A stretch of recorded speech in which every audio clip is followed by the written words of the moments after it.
한국에서는 제가 한 1980년대 보니까 Redemptive Historical Exegesis, 그 구속사적인 성경 해석이 드프라프라는 약속 그리고 구원이라는 책으로 많은 목사님들이 공부를 하시고 그러셨는데, 제가 또 필라델피아로 가서 또 공부를 마칠 때 동일한 그런 구속사적인 성경 해석으로 마무리가 되어서 나왔습니다. 그리고 지금까지 이제 연구하고 또 목회하면서 이 구속사적인 성경 해석과 그리 다르진 않지만, 그러나 제 나름대로 또 주님께서 인도해 주셔서 그리스도 중심의 성경 해석이라는, 개혁주의에 기초한 그리스도 중심의 성경 해석이라는 부분을 여러분들하고 나누고자 합니다. 영어로 굳이 말한다면 Christ Centered Biblical Exegesis가 되겠어요. 먼저 이 그리스도 중심이라니까 그리스도라는 단어가 제일 중요할 텐데요. 이 그리스도는 신약 성경에 597번이 나옵니다. 그리고 요한복음 1장 41절에 보니까 메시아는 번역하면 그리스도라, 메시아는 히브리어고 그리스도는 헬라어입니다. 그래서 메시아는 곧 그리스도, 같은 단어입니다. 같은 의미예요.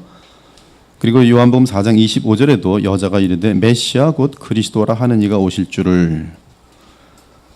이 사도행전 4장에 보면 초대교회 공동체의 고백이 있는데, 예수님에 대해서 하나님께서 기름 부으신 거룩한 종 예수라고 이렇게 말을 합니다.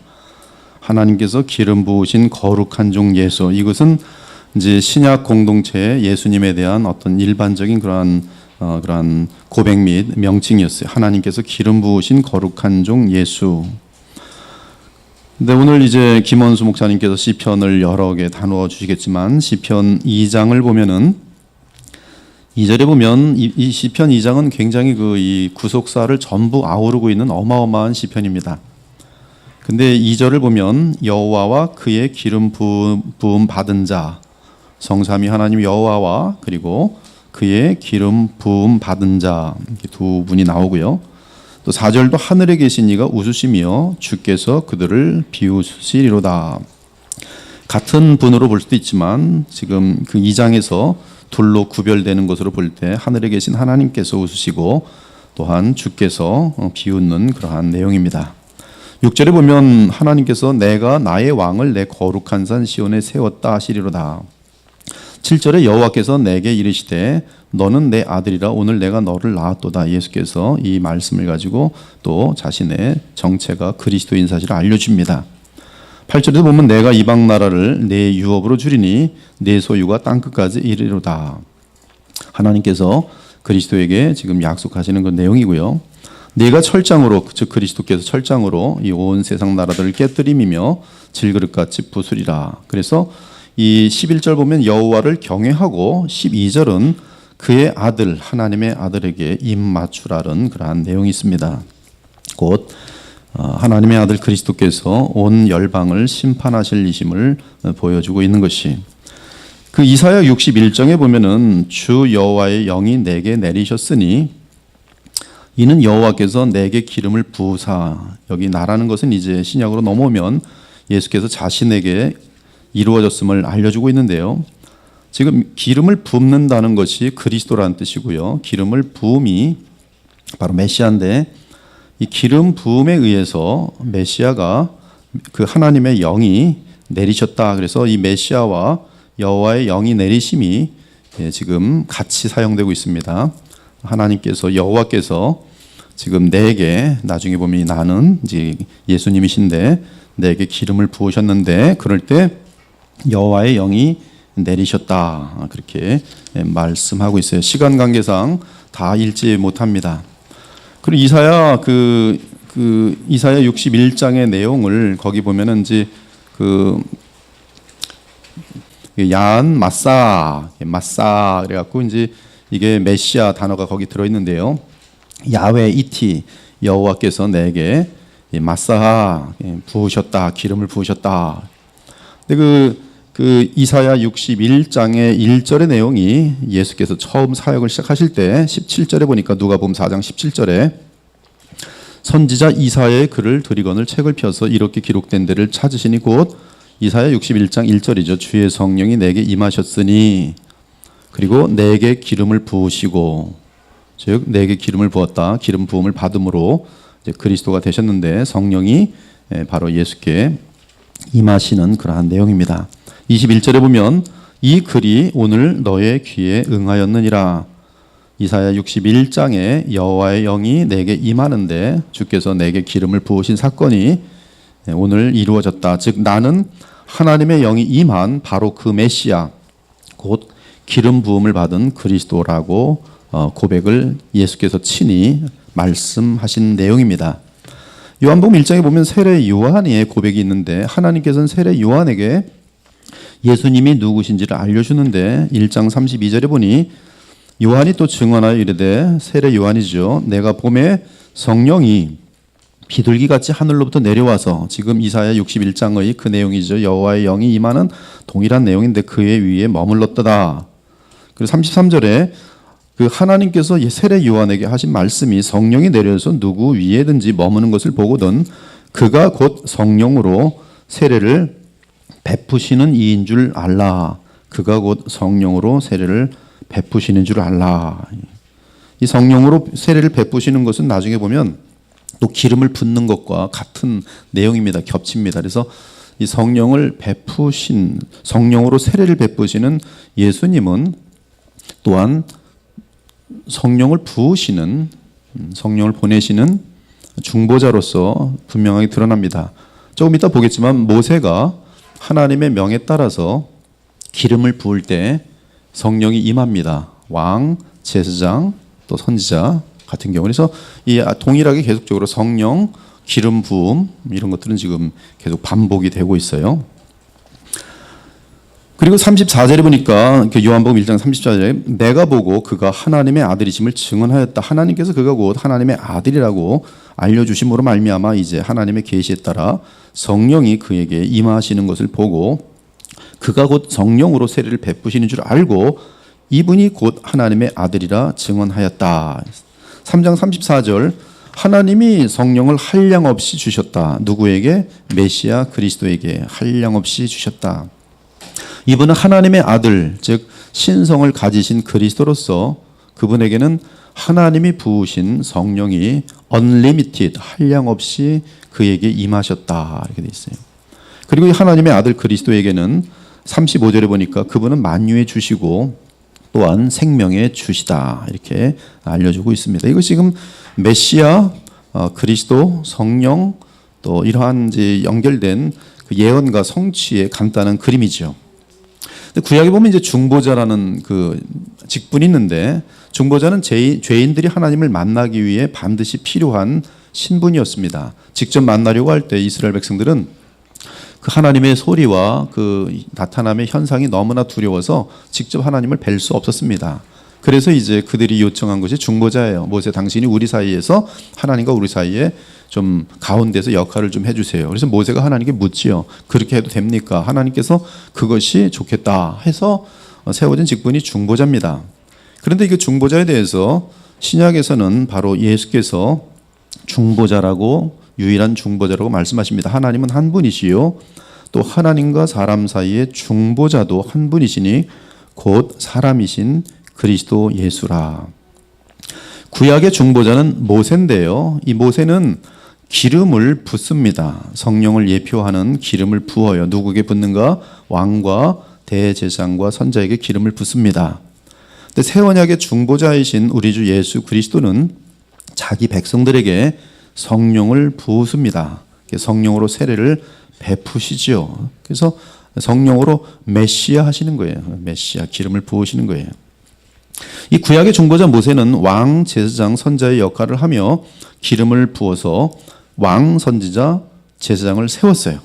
즉 모세는 왕, 제사장, 선자, 중보자로서 세 가지 역할을 다 하면서 이제 하나님께서 원하시는 대로 왕도 세우시고 제사장도 세우고 선자를 세웠어요.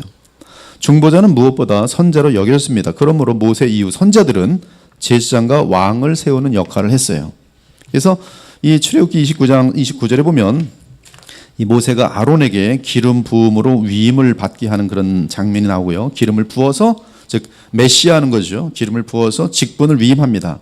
너는 그것들로 내 형 아론과 그와 함께한 그의 아들들에게 입히고 그들에게 기름을 부어 위임하고 거룩하게 하여 그들이 제사장 직분을 내게 행하게 할지며. 즉 모세는 아론 및 그의 아들들을 제사장으로 기름 부어 메시아하여 임명하였어요. 이 메시아라는 단어를 기름 붓다라는 그러한 원어로 사용하면 이렇게 사용할 수 있겠죠.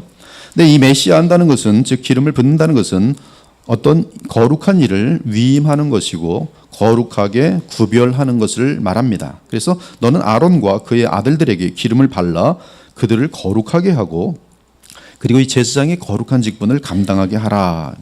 이 사무엘 같은 경우도 이제 또 선지자죠. 그는 사울과 다윗을 왕으로 메시아하여 임명합니다.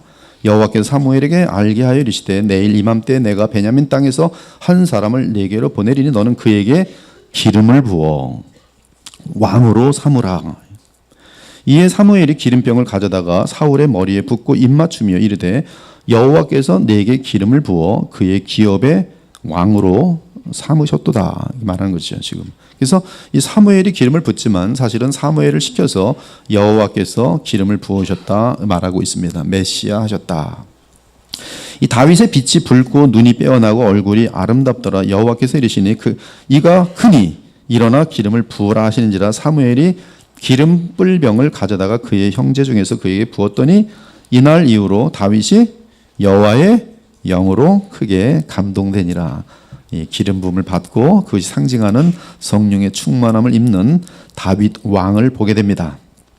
이 제사장 사독과 선지자 나단이 솔로몬을 왕으로 기름 부음을 보는 것을 볼 수 있어요. 제사장 사독 그리고 선지자 나단이 기혼해서 기름을 부어 솔로몬을 왕으로 삼고, 엘리야 같은 경우는 여러 왕들까지 기름을 부어 세웁니다. 그래서 선지자도 세워 심지어. 여호와께서 그에게 이르시되 너는 네 길을 돌이켜 광야를 통하여 다메섹에 가서 이르거든 하사엘에게 기름을 부어 아람의 왕이 되게 하고 너는 또 님시의 아들 예후에게 기름을 부어 이스라엘의 왕이 되게 하고 또 아벨 무홀라 사밧의 아들 엘리사에게 기름을 부어 너를 대신하여 선자가 되게 하라.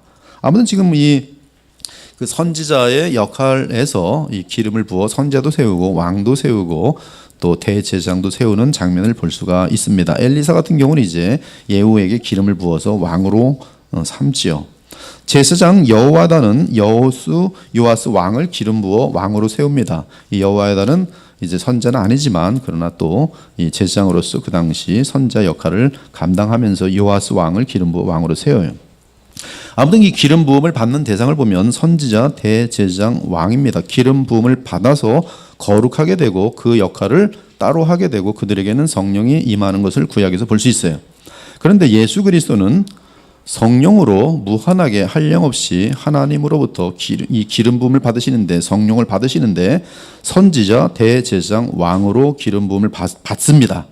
놀라운 것은 기름 부음을 받은, 즉 하나님의 영이 무한하게 그에게 임하면서 기름 부음과 함께 왕과 선지자, 이 대장의 역할을 감당하신 예수께서는 그 일을 특별히 속죄를 이루신 다음에 부활 승천하셔서 영원한 참 중보자요, 영원한 대제사장, 그리고 영원한 선지자와 하나님 나라의 영원한 왕과 주로서 기름을 부으십니다.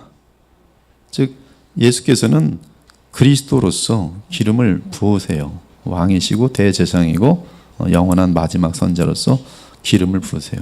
모든 열방에게 기름을 부으십니다. 바로 성령 강림이죠. 성령 강림. 이로써 예수는 영원한 중보자요 그리스도인 것이죠. 나는 너희에게 물로 세례를 베풀었거니와 그는 너희에게 성령으로 세례를 베푸시리라.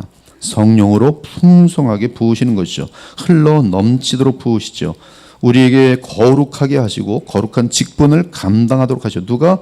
바로 중보자 되시는 예수 그리스도시죠. 그분은 왕이시며 대제사장이고 또 선자예요.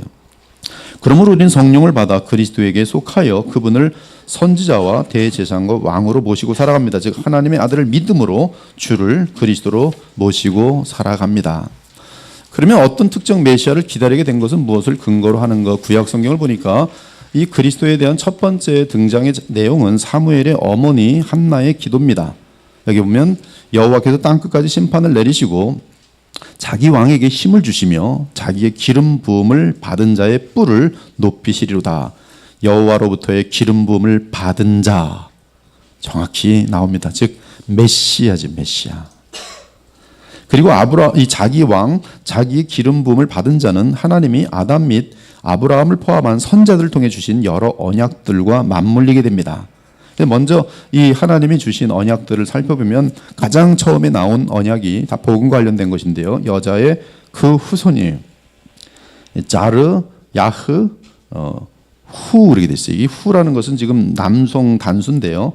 그 앞에 거는 그녀의 씨라고 돼 있어요. 근데 그녀의 씨는 그 남자다. 그래서 여자의 그 후손 정확하게 번역이 될 수 있어요. 여자의 그 남자 후손 단수입니다. 근데 그것이 창세기 3장 15절에 여자의 후손은 네 머리를 상하게 할 것이요 너는 그의 발꿈치를 상하게 할 것이니라. 그래서 여자의 후손은 이제 이 주의 백성들은 굉장한 대상으로 알고, 즉 마귀의 머리를 때리실, 승리하실 분으로 알고 이제 기다리게 되는 것이죠. 근데 갈라디 4장 4절에 보니까 때가 차면 하나님이 그 아들을, 즉 여자의 그 후손을 여자에게서 나게 하시고, 여자에게 사실 씨가 없지요. 그러나 동정녀를 통해서 나게 되실 메시아를 정확히 보여주고 있습니다. 창세기 22장을 보면 이제 그 아브라함 이삭을 번제에 바치라는 주의 명령을 다 순종하고 하나님께서는 아브라함의 그 중심을 아신 다음에 엄청난 약속을 하죠. 이 약속은 계속 해오던 약속인데 다시 한번 아브라함에게 확증을 해 주십니다.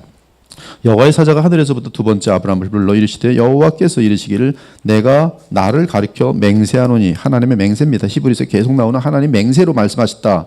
내가 나를 가리켜 맹세하노니 내가 이같이 행하여 네 아들 네 독자도 아끼지 아니하였은즉 내가 내게 큰 복을 주고 내 씨가 크게 번성하여 하늘의 별과 같고 바닷가의 모래와 같게 하리니 내 씨가 내 그 대적의 성문을 차지하리라.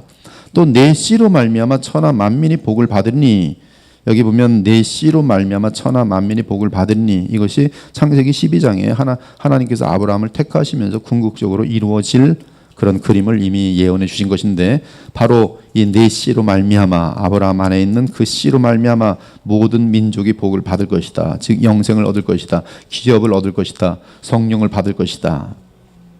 그래서 이 갈라디아서 보면은 이 약속들은 아브라함과 그 자손에게 말씀하신 것인데 여럿을 가리켜 그 자손들이라 하지 아니하시고 오직 한 사람을 가리켜 내 자손이라 하셨으니 곧 그리스도라. 그래서 여인의 그 후손, 또 아브라함의 그 후손.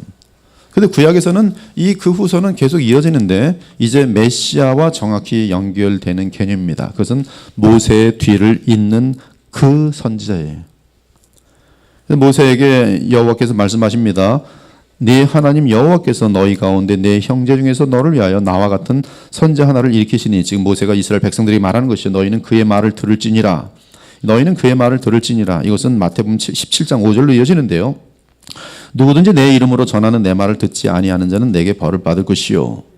그런데 이제 신약에서 보면은 이 지금 모세의 뒤를 잇는 그 선지자에 대한 개념이 이 예수님 당시에 이스라엘 백성들에게 굉장히 뚜렷한 것을 우리는 쉽게 발견할 수 있어요.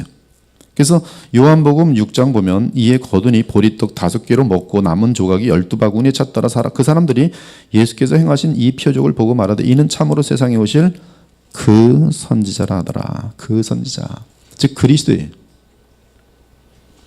누가복음 7장을 보니까 죽었던 자가 일어나 앉고 말도 하거늘 예수께서 그를 어머니에게 주시니 죽은 사람이 살아나고 생명에 주지요. 모든 사람이 두려워하며 하나님께 영광을 돌리되 큰 선지자. 이것은 어떤 큰 위대한 선지자라는 개념이 아니라 사실은 그 선지자. 하나님께서 우리를 찾아오시는 그 하나님의 아들이 우리를 찾아오시는, 하나님께서 친히 우리를 찾아오셔서 위로하시는 그분이 오셨다. 즉 메시아가 오셨다라는 그런 고백입니다. 사도행전 7장을 보면은 이 지금 이 스데반 집사의 그 설교인데요. 모세가 말하되 주 하나님이 너희를 위하여 너희 형제 가운데서 나 같은 선지자 하나를 세울 것이니 너희가 무엇인지 그의 모든 말을 들을 것이라. 누구든지 그 선지자의 말을 듣지 아니한 자는 백성 중에서 멸망받으리라 하였고, 또한 사무엘 때부터 이어 말한 모든 선자도 이때를 가리켜 말하였느니라. 이스라엘 자손에 대하여 하나님이 너희 형제 가운데서 나와 같은 선지자를 세우리라 하던 자가 곧 이 모세라. 베드로의 설교에 의하면 이때는 그리스도께서 부활 승천하셔서 성령을 보내신 때를 의미하는 것이기에 모세가 언급한 그 선자는 예수 그리스도라고 말한 것이, 요한복음을 보면 우물가의 여인이 예수님 만나서 대화할 때 그리스도를 기다리고 있다고 말합니다. 그런데 우물가의 여인이 말하는 그리스도는 하나님의 말씀을 다 알려주는 그 선자라고 인식하고 있는 것을 알 수 있어요. 여자가 이르되 메시아 곧 그리스도라 하는 이가 오실 줄을 내가 아오니 그가 오시면 모든 것을 우리에게 알려주시리라. 이때 예수께서 말하죠. 내가 그라. 즉 내가 바로 그 선자다. 내가 곧 그리스도라. 한편 예수께서 이 땅에서 사역하시면서 변화산에 계실 때 하나님이 친히 하늘로부터 예수님에 대해 증언하셨는데 그 내용을 보면 예수님은 모세가 말한 그 선자인 사실을 알 수 있어요. 호련히 빛난 구름이 그들을 덮으며 구름 속에 소리가 나서 이르되 이는 내 사랑하는 아들이요 내 기뻐하는 자니 너희는 그의 말을 들으라. 그 선자예요. 그 선자. 이는 모세의 뒤를 잇는 그 선자의 말은 곧 하나님의 말씀이라는 사실을 알려준 것으로서 예수님은 하나님의 말씀 전체를 대언하시는 그 선자이십니다. 따라서 모세의 경고처럼 누구든지 그리스도 예수님의 말씀을 듣지 아니한 자는 영원한 멸망에 처하게 될 것이, 또한 이 땅에서 예수께서 사역하실 때도 자신이 그 선자인 것을 알리시기 위해서 오직 자기가 하는 말은, 선자는 하나님 하신 말씀만 대언하는 가장 중요한 직분이거든요. 그것을 계속 반복하세요. 내 듣는 대로 말한다. 그리고 내 교훈은 내 것이 아니라 하나님께로부터 왔다. 내가 하는 말은 스스로 하는 말이 아니다. 아버지께서 내 안에 계셔서 하시는 말씀이다. 그러므로 하나님과 주의 백성 사이에 유일한 중보자이며 그 선자이신 예수님은 친히 내가 곧 길이요 진리요 생명이니 나로 말미암지 않고는 아버지께로 올 자가 없느니라 했어요. 예수님을 통하지 않으면 하나님을 알 수가 없습니다. 예수님을 통하지 않으면 중보자 없이 하나님을 만나는 건 불에 타도 죽는 것이, 그러므로 중보자이며 그 선자이신 예수님을 통해서만 하나님께 나아갈 수 있고 하나님의 뜻을 알 수가 있어요. 그래서 예수님의 오심은 정경과 함께 그의 계시는 마지막 선자로서 완성되었기 때문에 예수님의 말씀은 정경으로서 여러분들이 계속 묵상하시고 하셔야 돼요. 더 이상 다른 계시를 말하는 것은 그것은 예수님을 그 선자로 인정하지 않는 것이. 그러므로 이는 예수님은 하나님의 마지막 말씀이요 최고의 말씀이요 하나님의 계시 전체를 받아서 오시는 하나님의 아들의 오심이라는 사실을 알 수 있어요. 그 이유는 다름 아닌 우리 주 예수님은 구약에서 예언한 바로 그 선자이시기 때문입니다. 그러므로 히브리서 기자는 분명하게 말해요. 옛적에 선자를 통하여 여러 부분과 여러 모양으로 우리 조상들에게 말씀하신 하나님이 이 모든 날 마지막에는, 이 마지막 세대에는 아들을 통하여 우리에게 말씀하셨느니라. 이 아들은 마지막 선자고 영원한 선자예요. 최고의 선자예요. 그것으로 끝났어요. 다른 데 가서 계시를 찾으면 그 사람은 하나님이 세우신 그 선자의 말을 듣지 않는 것이. 여러분, 하나님의 뜻을 찾는 데 있어서 예수님 외에 다른 데로 가지 않기 바랍니다. 둘째는 이제 이 지금 그리스도의 개념이 계속 이 대제사장이란 말이죠. 근데 예수님은 멜기세덱의 뒤를 잇는 그 제사장이, 우리 예수님께서 친히 영원한 희생 제물이 되시고 또한 영원한 대제사장이 되심으로 구약에 예언한 그리스도가 되셨어요. 그래서 우리 주님은 주의 백성의 죄 문제를 영원히 해결하시기 때문에 성경은 주 예수님을 화목 제물이라고 부릅니다. 그는 우리 죄를 위한 화목 제물이니 우리만 위할 뿐 아니요 온 세상의 죄를 위하심이라. 우리가 잘 알듯이 주 예수께서 자기 백성을 위해 영원한 희생 제물이 되심으로 우리를 위한 하나님의 화목 제물이 되신 사건은 다름 아닌 십자가 사건입니다. 그곳에서 예수님은 산 제물이 되셔서 희생의 죽음을 지나셨고, 이때 그분을 머리로 하는 주의 자녀들은 예수님 덕분에 죄 사함을 얻게 됩니다. 한편 예수님은 아론의 계열이 아닌 멜기세덱의 계열을 따라 대제사장이 되셨어요. 주 예수께서 영원히 살아있는 대제사장이 되기 위해서는 반드시 부활하여 영원토록 죽지 않는 사람이 되어야 하십니다. 그래야 사람이신 그리스도로서 그리스도의 영원한 대제사장 직분을 감당할 수 있어요. 오직 그것이 가능하려면 부활입니다. 부활.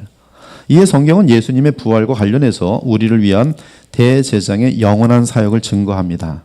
즉 예수님은 부활하셔서 우리를 위한 영원한 대제사장이 되셨기에 그분이 보내시는 그리스도의 영으로 말미암아 우리는 의롭게 살 수가 있어요. 이에 성경은 예수는 우리가 범죄한 것 때문에 내줌이 되고 또한 우리를 의롭다 하시기 위하여 살아나셨느니라. 신약을 보면, 그리고 특히 계시록을 보면 이 예수님의 그리스도의 직분 중 대제사장 및 영원한 제물 되심을 한꺼번에 표현한 용어가 있는데 그것은 하나님의 영원한 어린 양입니다. 하나님의 어린 양은 자신이 영원한 희생 제물이실 뿐만 아니라 또한 이 영원한 죄 사함을 우리에게 믿는 자들에게 허락하시는 그런 그림으로 되어 있어요. 물론 이제 예수님의 재림과 함께 모든 죄 사함은 마무리가 되겠죠. 요한이 예수께서 자기에게 나오심을 보고 이르되 보라 세상 죄를 지고 가는 하나님의 어린 양이로다. 오직 흠없고 점없는 어린 양 같은 그리스도의 보배로운 피로 너희들의 대속되었고 헛된 행실에서 벗어나게 되었다.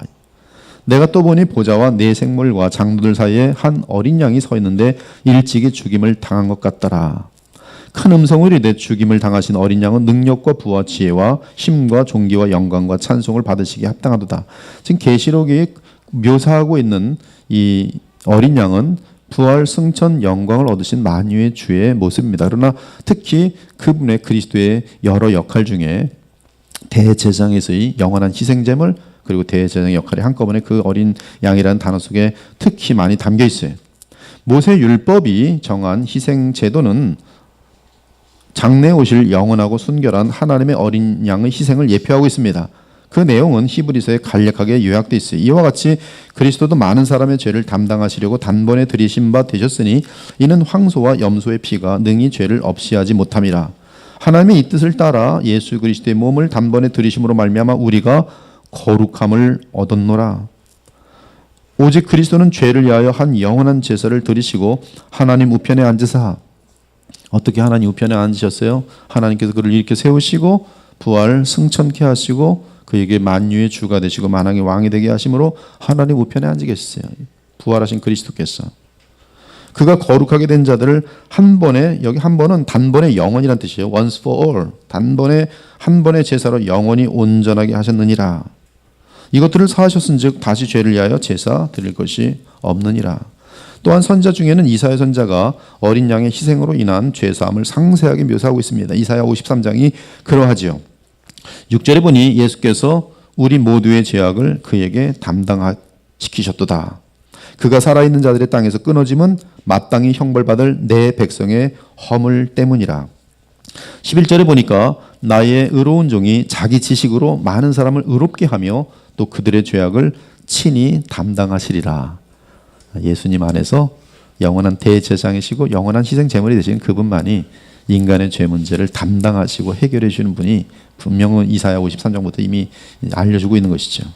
그렇다면 그리스도의 영원한 대제사장의 직분은 지금까지 방금 영원한 희생 제물에 대해서 우리가 구약을 살펴봤는데 그러면 어린 양으로 표현될 때 영원한 대제사장의 역할이 있을 텐데 대제사장의 직분은 구약 어디에서 예언하여 알려주고 있는가?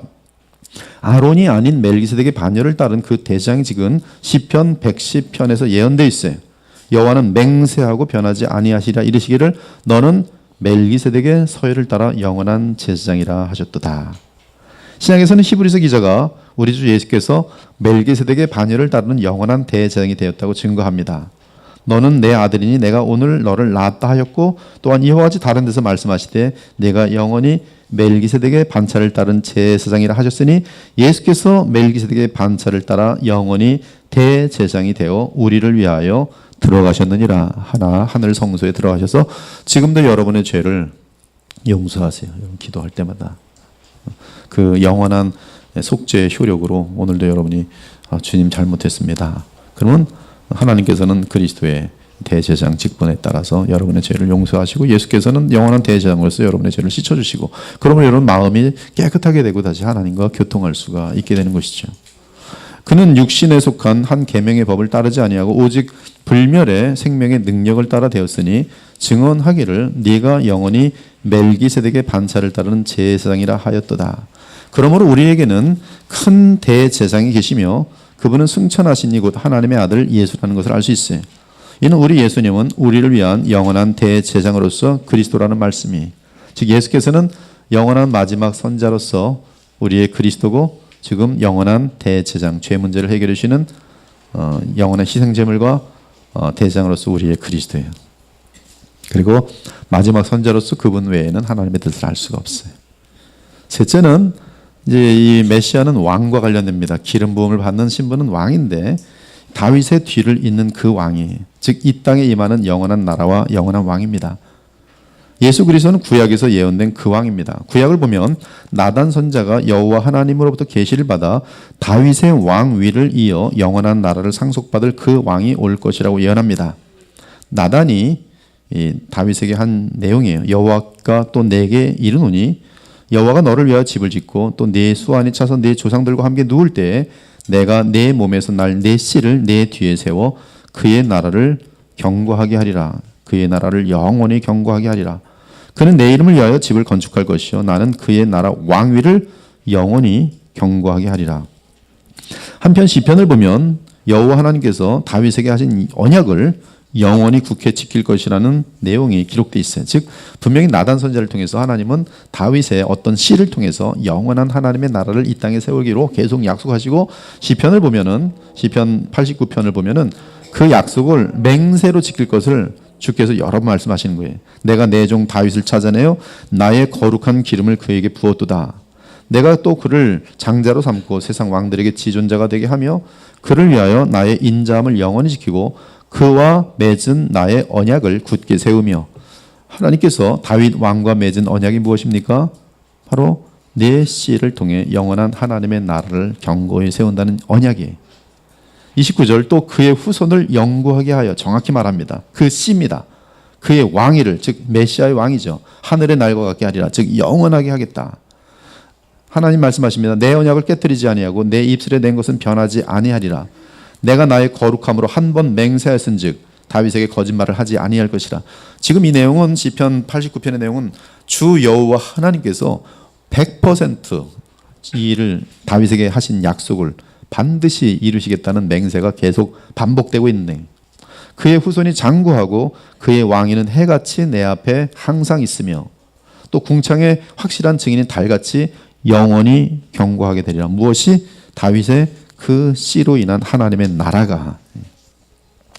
더욱이 이제 이사야 선지자는 다윗에게 주신 그 언약을 근거로 다윗의 그 후손이 누구인지 알려줍니다. 그 후손은 먼저 7절 보면 다윗의 왕자와 그의 나라에 군림하여 그 나라를 굳게 세우고. 누가? 그 아기가. 근데 그 아기는 누구예요? 바로 기묘자라 모사라 전능하신 하나님이라 영존하신 아버지라 평강의 왕이. 근데 그분은 사람으로 오셔서 그리스도가 되셔서 다윗의 왕자와 그의 나라에 군림하여 그 나라를 굳게 세우고 지금 이후로 영원히 정의와 공의로 그것을 보존하실 것이라. 만군의 여호와의 열심히 이를 이루시리라. 이 그리스도가 누구십니까? 하나님의 여호와 하나님의 독생하신 하나님. 즉 다윗의 그 후손은 한 아기로 오신 전능하신 하나님입니다. 그러므로 하나님의 아들이 독생하신 하나님이 다윗의 그 후손으로 오셨으니 메시아 곧 그리스도이신 것이. 이사야 11장은 다윗의 그 후손에 의해 이 땅에 세워질 나라가 어떤 나라인지 그 특성을 증거합니다. 이새의 줄기에서 한 싹이 나며, 그렇죠? 다윗의 아버지의 그 줄기에서 산 싹이 나며 그 뿌리에서 한 가지가 나서 결실할 것이요. 2절 보니까 하나님을 경외하는 영이 강림하리니. 이사야 61장에 여호와의 영이 강림해서 기름 부음을 받는 것하고 지금 다 같은 내용이죠. 근데 그분은 하나님의 나라, 어떤 하나님의 나라를 세우시는가? 4절에 보니까 공의, 정의. 오늘 시편 1편을 읽은 것처럼 악인들을 다 죽이시는, 제거하시는 공의의 나라. 그래서 5절에 보면 공의로 그의 허리띠를 삼으며 성실로 그의 몸의 띠를 삼으리라. 누가? 다윗의 그 씨로 오시는 그 왕, 그리고 그 왕에 의해 세워지는 하나님의 나라. 예레미야 역시 다윗의 그 후손으로 오시는 메시아는 의로운 자. 그래서 예레미야에서 그 의인, 그 의로운 메시아는 정의와 공의로 그의 나라를 다스릴 것이. 여호와의 말씀이니라. 보라, 때가 이르니 내가 다윗에게 한 의로운 가지를 일으킬 것이라. 그가 왕이 되어 지혜롭게 다스리며 세상에서 정의와 공의를 행할 것이며. 그리고 그의 이름은 여호와 우리의 의라, 우리의 공의라. 이 의라는 말은 지금 이 로마서에서 보면 칭의에 의한 근거로도 삼지만 또한 이 하나님의 나라에 대한 그 어떤 성격에 대해서도 지금 이 예레미야 33장 5절 6절에서 발견할 수가 있는 것이. 이처럼 그리스도는 다윗의 그 후손이지만 동시에 하나님의 아들이요 영존하신 아버지요 평강의 왕입니다. 하지만 예수님 당시에 이스라엘 백성들은 메시아로 오실 분이 하나님의 아들이라는 사실을 알지 못하고 단지 위대한 사람 또는 영으로만 알고 있었으니 주께서는 친히 다윗의 그 후손인 메시아는 독생하신 하나님이라고 친히 알려주십니다. 시편 110편에 다윗이 친히 말하였을 때 주께서 내 주께, 즉 하나님께서 마일롯은 이제 바로 다윗의 그 씨로 오실 그리스도죠. 주께서 내 주께 이르시되 내가 네 원수를, 즉 하나님께서 다윗의 그 주인, 내가 네 원수, 네는 바로 다윗의 그 주지요. 내가 네 원수를 네 발등상으로 삼을 때까지 내 우편에 앉았으라 하셨도다 하셨느니라. 그런즉 다윗이 그리스도를 주라 칭하였으니 어찌 그의 자손이 되겠느냐. 뭐예요? 그리스도는 영원하신 하나님이세요. 영원하신 하나님이세요. 그래서 그들이 그걸 알아듣고 이제 죽일 날이죠. 예수님, 네가 사람인 주제 말이야, 요셉의 아들인 주제, 목수의 아들인 주제, 자기를 하나님이라고 해, 돌로 쳐서 죽일 날이에요. 그러니까 여러분들은 지금 예수님이 하나님이 아니시면은 교회 다니실 필요 없어요.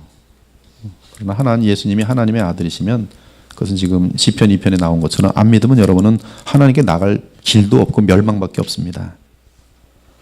그분의 그리스도 사역은 오직 우리에게 구원과 영생과 하나님의 나라 기업을 주시는 거예요. 그래서 예수님을 믿어야 되는 거예요. 근데 예수님을 믿을 때 여러분 무슨 예수를 믿냐 이거죠. 마태복음 1장 1절에 보니까 아브라함과 다윗의 자손 예수 그리스도의 계보라. 그리고 이제 계속 신약에서는 예수님을 다윗의 자손이라 그래요. 다윗의 자손이 한둘입니까? 지금 이 표현은 바로 구약에서 말했던 나단의 그 예언을 담고 있는 그 아들이란 그 씨, 다윗의 그 씨, 다윗의 자손이에요. 그래서 가나안 여자 하나가 소리 질러서 다윗의 자손이요. 어둠의 세계, 악령의 세계를 승리하시는 하나님 나라의 왕이시여, 다윗의 자손이에요. 다윗에게 약속된 그 씨여, 메시아여, 그리스도여, 지금 고백하는 것이. 호산나, 다윗의 자손이여, 찬송하리로다. 주의 이름으로 오시는 이여, 즉 하나님께서 오시는 분이세요. 가장 높은 곳에서 호산나 하더라. 이 하나님 나라, 다윗과 관련된 하나님의 나라는 이 성경에서 대단히 중요한 주제입니다. 다윗에게 하나님 나라가 언약되었고 그 시련은 메시아의 오심으로 이 땅에 성취되었습니다. 현재 하나님의 나라는 성령 안에서 교회를 통해 이 땅에 임하였고 주의 재림과 함께 온 땅의 모든 면에서 하나님의 나라가 설립될 것입니다. 그때는 부활한 성도들이 새 하늘과 새 땅에서 그리스도 안에서 하나님과 영원히 가장 가깝게 교통하는 가운데 영원히 살게 될 것이. 사실 신약은 메시아의 오심과 함께 하나님의 나라가 이 땅에 임한다는 사실을 알려줍니다. 구약은 메시아의 오심과 함께 하나님의 나라가 이 땅에 임할 것을 내다보았어요. 하지만 신약으로 오면 하나님의 나라는 신자들의 마음에 성령으로 말미암아 영적으로 임하는 것과 주의 재림을 통해 이 땅에 물리적으로 완성되는 것을 구별합니다. 아무튼 신약 성경은 구약의 마지막 선자인 세례 요한부터 시작해서 하나님의 나라를 전합니다. 그러므로 그리스도와 왕대심과 하나님 나라의 이 땅에 임함은 그리스도 중심의 성경 해석에 있어서 대단히 중요한 관건이에요. 하나님의 나라예요. 얼마나 이것이 성경에서 강조되고 있냐 하면, 이 보면 첫 번째 세례 요한의 설교부터가 회개하라, 천국이 가까웠느니라. 하나님의 나라, 천국, 하나님의 나라, 하늘나라. 이 마가복음 1장에서는 하나님의 복음을 전파하려 돼. 그 복음의 핵심 내용이 무엇인가? 하나님의 나라가 가까웠으니 회개하고 복음을 믿으라. 누가복음 4장도 예수께서는 이 많은 병들을 고쳤지만 사실 그것이 목적이 아니라 하나님의 나라 복음을 전하기 위해 내가 왔다, 분명히 말합니다. 하나님의 나라 복음을 전하기 위해 왔다. 그리고 이제 누가복음 8장 1절에 보니까 하나님 나라를 선포하시며 그 복음을 전할세. 복음의 핵심 속에 하나님의 나라가 들어있는 것이죠. 하나님의 나라는 성령과 물과 뗄래야 뗄 수 없어요. 말씀, 또 십자가의 대속, 그리고 성령이 하나님의 나라. 그래서 복음, 성령, 하나님의 나라, 십자가. 그리스도의 오심, 그리스도의 십자가 속량, 그리고 부활 승천하셨죠. 만유의 주가 되셨습니다. 성령을 보냈어요. 하나님의 나라에. 그래서 하나님의 나라는 먹는 것과 마시는 것이 아니야. 오직 성령 안에 있는 의와 평강과 실학이라. 사도행전 20장에 보니까 바울이 말합니다. 내가 달려갈 길과 주 예수께 받은 사명 곧 하나님의 은혜의 복음을 증거하는 일을 마치려 하면은 나의 생명조차 조금도 귀한 것으로 여기지 아니하노라. 보라, 내가 여러분 중에 왕래하며 하나님의 나라를 전파하였다. 사도행전 28장 마지막에 보면은 이제 로마에 도착한 이 바울의 그림인데요. 그들이 날짜를 정하고 그가 유숙하는 집에 오니 바울이 아침부터 저녁까지 강론하여 무엇을? 하나님의 나라를 증언하고, 그리고 모세의 율법과 선지자의 말을 가지고, 즉 구약 전체를 가지고 예수에 대하여 권하더라. 바울이 하나님의 나라와 그리고 구약 전체를 통해서 예수에 대하여 전하더라. 바울이 온 이태를 자기 셋집에 머물면서 자기에게 오는 사람을 다 영접하고 하나님의 나라를 전파하며 주 예수 그리스도에 관한 모든 것을 담대히 거침없이 가르치더라. 이처럼 그리스도는 다윗의 뒤를 잇는 그 왕이시며 모세의 뒤를 잇는 그 선자이고 멜기세덱의 뒤를 잇는 그 대제사장입니다. 자, 그 다음에 보면 계속 이 메시아와 관련된 그런 용어 속에 거룩한 자, 그 의인이 있는데 이것은 이제 부활의 타당성이에요. 하나님께서는 의롭지 않은 자를 죽이실 리가 없어요. 그래서 썩지 않는다. 그래서 그 의인, 완전한 의인 그분. 이는 주께서 내 영혼을 수월에 버리지 아니하시며 주의 거룩한 자를 멸망시키지 않으실 것임이니이다. 이 사도행전 2장에 보니까 베드로의 설교에서 보면 이 부활에 대한 그 문맥 속에서 베드로가 말합니다. 24절 하나님께서 그를 사망의 고통에서 풀어 살리셨으니는 그가 사망에 매여 있을 수 없었습니다. 다윗이 그를 가리켜 이르되 내가 항상 내 앞에 계신 주를 배웠으며 나로 요동하지 않게 하기 위하여 그가 내 우편에 계시도다. 그러므로 내 마음이 기뻐하였고 내 혀도 즐거워하였으며 육체도 희망이 거하리니. 25절은 부활 승천하여 영광을 얻으신 주님을 바라보면서 27절 이는 내 영혼을 음부에 버리지 아니하시며 즉 죽음의 영역에 두지 않으시고 지옥에 두지 않으시고 주의 거룩한 자로 썩음을 당하지 않게 하실 것이미로다. 주께서 생명의 길을 내게 보이셨으니. 30절에 그는 선자라 하나님이 이미 맹세하사, 즉 이 집 다윗에 대해서 다윗은 선자라 하나님이 이미 맹세하사 그 다윗의 자손 중에서 한 사람을 그 위에 즉 왕위에 앉게 하리라 하심을 알고 미리 본고로, 즉 예언자로서 다윗이 미리 본고로 그리스도의 부활을 말하되. 즉 시편의 내용은 시작의 해석에 의하면 정확하게 다윗은 그리스도의 부활을 보고 그 시편을 기록하였다 지금 얘기하고 있어요. 그가 음부의 버림이 되지 않고 그의 육신이 썩음을 당하지 아니하시리라 하더니 이 예수를 하나님이 살리신지라 우리가 다 이 일의 증인이로다. 즉 예수는 죄가 없고 의로운 분이세요. 나의 의로운 종이 자기 지식으로 많은 사람을 의롭게 하며 또 그들의 죄악을 친히 담당하시리라. 우리 조상들이 하나님이 너를 택하여 너로 하여금 자기 뜻을 알게 하시고 그 의인, 바로 거룩한 자 그 의인, 그 의인을 보게 하시고 그 입에서 나오는 음성을 듣게 하셨으니. 아브라함과 이삭과 야곱의 하나님과 우리 조상의 하나님이 그의 종 예수를 영화롭게 하셨느니라. 너희가 그를 넘겨주고 빌라도가 놓아주기로 결의한 것을 너희가 그 앞에서 거부하였으니 너희가 거룩하고 의로운 분을 거부하고. 예수님은 완전하게 거룩하시고 완전하게 의로운 삶을 사시고 완전하게 의로운 분이신데 도리어 살인한 사람을 놓아주기로 구하여 생명의 주를 십자가에 죽였도다. 그러나 하나님이 거룩하고 의로우신 예수님을 죽은 자 가운데서 살리셨으니 우리가 이 일의 증인이라. 그 다음에 성경에 보면 신구약에 보면 인자 같은 이가 있어요. 영광의 이른 참 사람이자 하나님의 아들이신 우리 주 예수 그리스도에 대한 묘사예요. 이 다니엘 7장 보면 환상 중에 보니 인자 같은 이가 하늘 구름을 타고, 이건 지금 부활 승천 영광을 얻으셔서 지금 하나님 창세부 영원토록 계신 분에게 Ancient of Days 하여튼 영원히 계신 분에게 나아가서 나라를 받는 장면이에요. 자신에게 맡기신 속량을 이루시고 영광을 얻으시는 장면이. 근데 거기 영광을 얻으시는 그 예수님을 다니엘서 7장에서는 인자 같으니 구름 타고 오신 분, 사도행전 1장에 보면 구름 타고 올라가시죠. 그리고 올라가신 그분은 바로 하나님 보좌로 가셔서 영원한 왕위를 얻으세요. 이 장면은 부활 영광을 얻으신 주께서 하나님 앞에서 하나님의 나라와 영광을 얻는 장면입니다. 다니엘이 언급한 그 인자 같은 이. 그래서 예수께서는 언제나 이 땅에 사역하실 때 인자라고 말했어요. 인자, 나 자신을. 그러나 그분이 이제 부활 승천하시고 영광을 얻으신 다음에는 계시록에서는 동일하게 인자 같은 이라고 말합니다.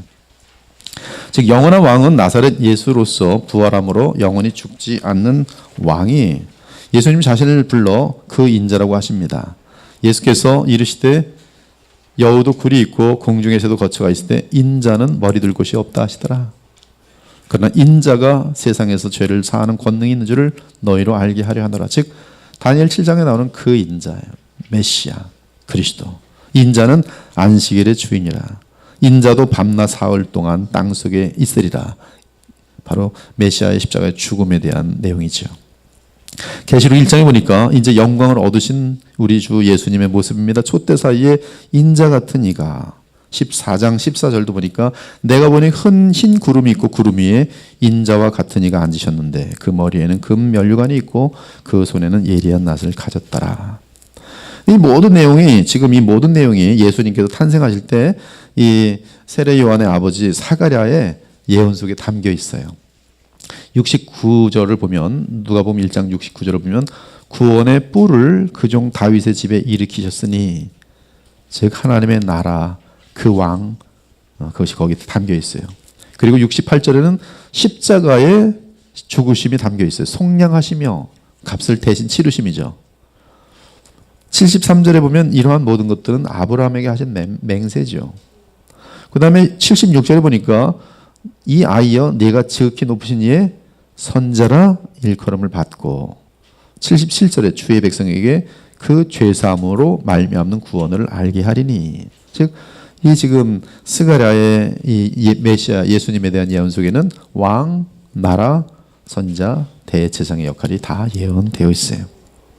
누가복음 1장 70절에 보니까 거룩한 선자의 입으로 말씀하신 바와 같이, 히브리서 1장 1절과 함께 이 구절은 예수님의 메시아 역할이 구약의 기원을 두고 있으며, 그렇죠, 거룩한 선자의 입으로 말씀하신 것 같이 또한 구약의 지지를 받는 것임을 확실하게 해주는 문구입니다. 구약의 메시아 예언은 율법서나 선지서, 시가서 등 구약 전체에 걸쳐 언급됩니다. 따라서 우리는 구약 성경 전체가 그리스도에게 초점을 맞추고 있음을 알 수가 있어요. 한편 이 구절에서의 선자라는 의미도 문자 그대로의 선자라기보다 구약 성경 전체를 의미한다고 보는 것이 자연스럽습니다. 그러면 이제 성경을 지금까지 얘기한 것은 그리스도에 대한, 그분은 하나님의 영원한 하나님으로서 우리에게 오신 이 그리스도, 기름 부음을 받으셔서 오시고, 그분은 또한 이제 속량을 마친 다음에는 바로 기름을 부으시는, 성령을 부으시는 왕 대제사장, 그리고 영원한 선자라는 것을 우리가 분명히 안 다음에, 그러면 그리스도 중심의 성경 해석을 해야 할 그 어떤 이유들은 무엇인가? 요한복음 20장 30절과 31절에 보니까 그 원어가 담겨 있는데요. 우리 김원수 목사님이 아주 원어의 달인입니다. 뭐 특히 구약에 대해서는 뭐 하여튼 저랑 학교 다닐 때 어찌나 원어를 잘하시는지 다 아마 오래이 맞았을 거예요. 하여튼 예수께서 제자들 앞에서 이 책에 기록되지 아니한 다른 표적도 많이 행하셨으나 오직 이것을 기록함은 너희로 예수께서 하나님의 아들 그리스도이심을 믿게 하려 하며 또 너희로 믿고 그 이름을 힘입어 생명을 얻게 하려 함이라. 여기 보면 이 책인데 엔토 비블리오 투토, 이 책입니다. 비블리오라고 돼 있어요. 이 책. 요한복음 20장 30절에 언급한 이 책은 1차적으로 요한복음을 말하지요. 책이니까. 그러나 성경은 하나님의 작품으로서 유기적인 관계에 있기 때문에 성경이라고 할 수 있습니다. 창세기부터 계시록까지 하나님의 작품으로서 이게 유기적인 관계가 있어요. 다 연관되어 있다는 거죠. 생명으로. 그래서 그런지 30절에 이 책은 원어로 비블리오, 즉 바이블이라고 돼 있어요. 그리고 하나님의 섭리 가운데 그 어떤 책도 바이블이라는 이름을 쉽게 갖지 못해요. 우리는 더 바이블, 그죠? 성경을 갖고 있어요. 물론 이 단어의 뜻은 책이지만 주의 섭리에 의해 이 단어는 오직 성경을 지칭하고 있습니다. 지금 더 바이블 할 때 성경이죠. 따라서 이 책은 요한복음의 기록뿐만 아니라 성경 전체의 기록을 의미하며 성경 전체는 뚜렷한 목적을 가지고 있다는 말씀이 됩니다. 요한복음 20장 30절과 31절에 보면 그 성경 전체의 그 목적은 너희로 예수께서 하나님의 아들 그리스도이심을 믿게 하려 하며 또 너희로 믿고 그 이름을 힘입어 생명을 얻게 하려 함이니라. 이것이 목적이, 성경 전체 목적이에요. 그런데 뒷부분도 원어로 보면 이것을 기록한 이유는 예수께서 하나님의 아들 그리스도이심을 믿게 하기 위함이고, 또한 그 이름을 안에서, 그 이름 안에서 그 이름을 힘입어라고 개역개정은 번역했는데요. 그 이름 안에서 또는 그 이름에 의해 생명을 얻게 하려 함이라라고 말하고 있어요. 그런데 생명을 얻어 누리게 하려 함에 있어서 한 가지 조건이 추가되고 있는데 그것은 현재 분사로, 믿음이 현재 분사로 되어 있어요. 현재 분사는 우리가 잘 알다시피 진행입니다. 진행. 피스티온 테스. 즉 믿는 상태에 있으면, 즉 하나님의 아들 그리스도 예수님을 피스티온 테스, 믿는 상태에서 생명을 얻어 누리게 하려 함이라고 되어 있습니다. 그러므로 우리는 성경에 기록된 것은 그 기록을 통해 예수님이 하나님의 아들 그리스도이심을 믿고 알게 하고 그 이름 안에서 하나님의 아들이시며 그리스도이신 예수를 믿는 상태에서 생명을 누리게 하려는 것임을 알 수 있습니다.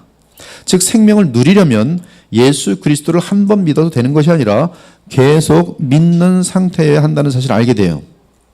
그러면 무엇을 믿는 상태여야 한다는 것인가? 사도 요한은 하나님의 아들 그리스도 이름 안에서 계속 믿어야 한다고 말합니다. 이때 그 이름 안에서 또는 그 이름을 힘입어라는 말은 예수님의 존재 및 그분의 직분을 힘입어라는 뜻이, 예수님이 어떤 존재인지 아셔야 되고 그분이 그리스도라는 사실을 아셔야 돼요. 그리스도는 직분입니다. 이미 우리가 안 것처럼.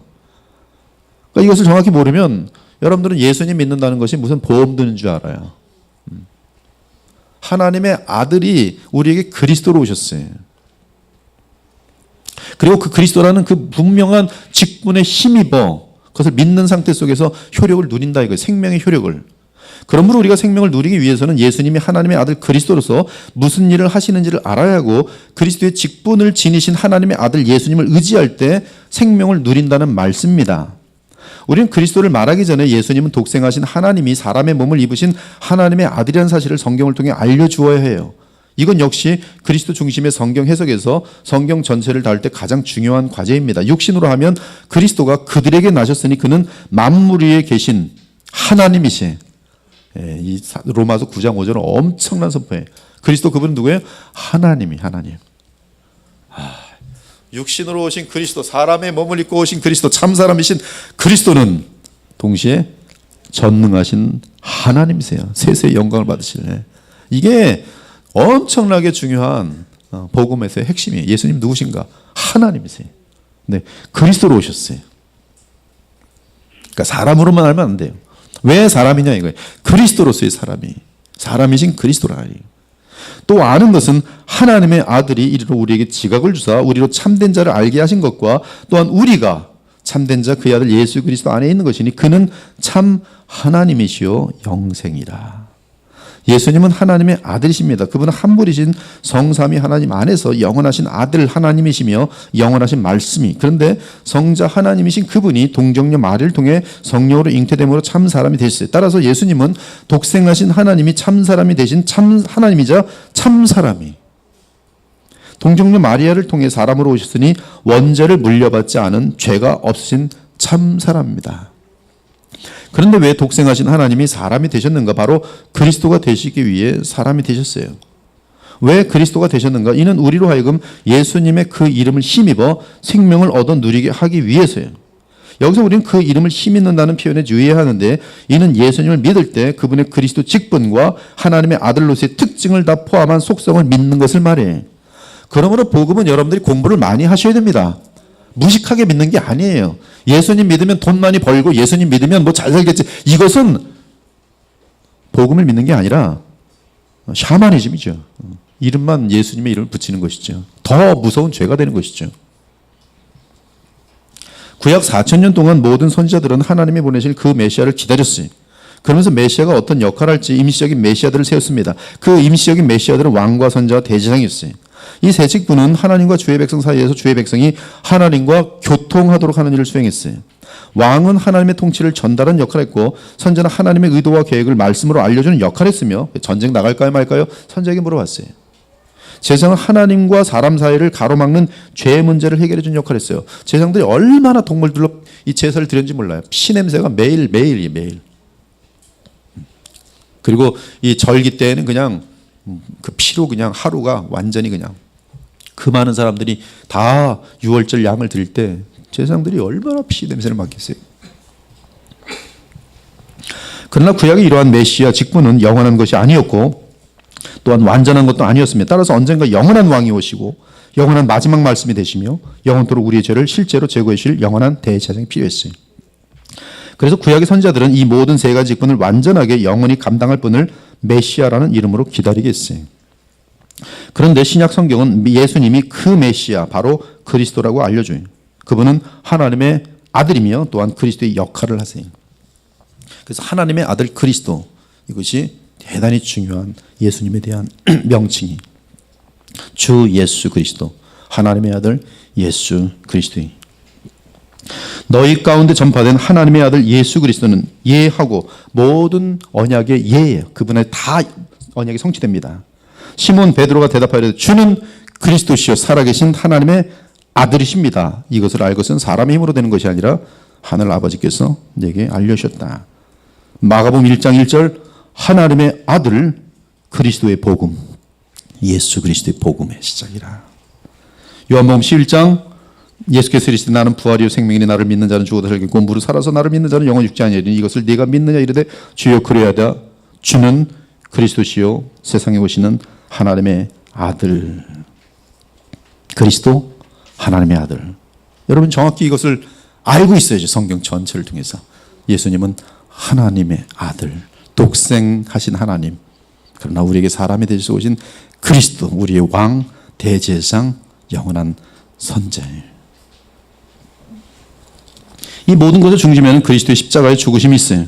내가 받은 것을 먼저 너에게 전하였으니 이는 성경대로 그리스도께서 우리 죄를 위하여 죽으시고 성경대로 사흘 만에 다시 살아나시고 하나님이 자기 피로 사신 교회, 하나님의 아들 예수 그리스도의 위격 안에서 신성과 인성의 연합으로 인한 죄사함의 무한한 효력 및 무한한 새 생명의 공급이에요. 그래서 여러분들의 죄가 무한히 용서받아요. 그리스도 안에서. 왜?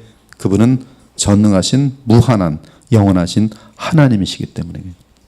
그러나 동시에 영광을 얻으신 영원한 죽지 않으시는 생명의 주, 부활의 주시기 때문에 그래요. 하나님의 아들 우리 주 예수 그리스도의 십자가의 죽으심과 부활 승천하심, 그리고 성령으로 지금은 메시아 하신, 지금도 그분은 메시아로서 우리에게 성령을 부으십니다.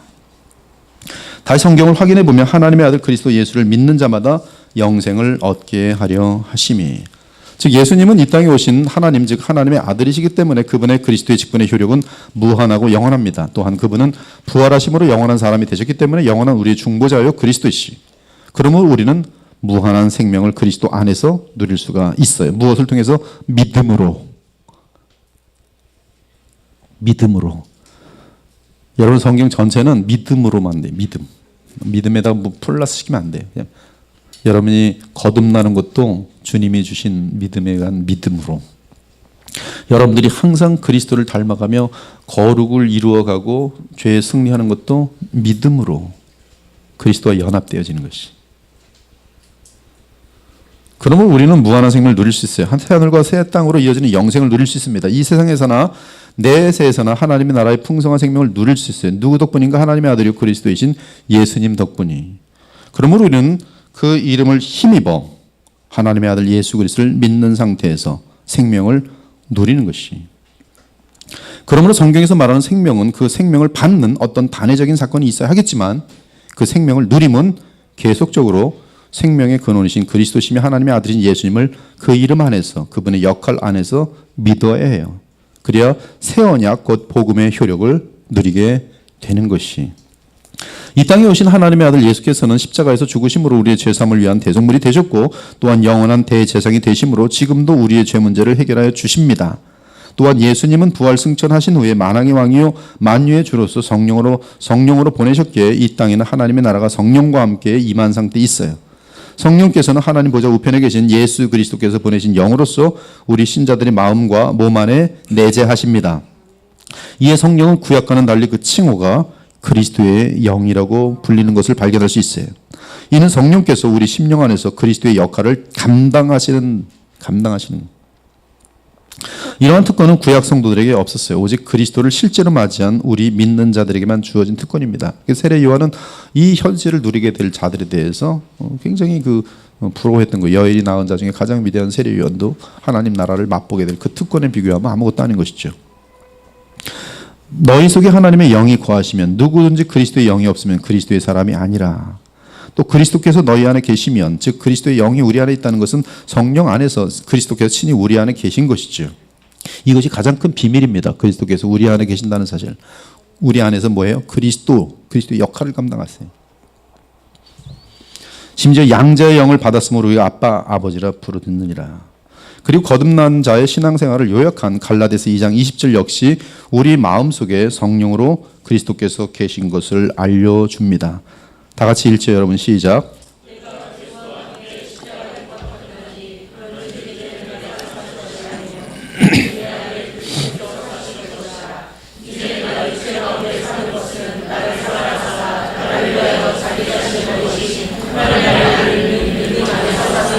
네, 여기 갈라디아 2장 20절에 보면 가장 중요한 단어가 하나님의 아들 그리고 그리스도예요.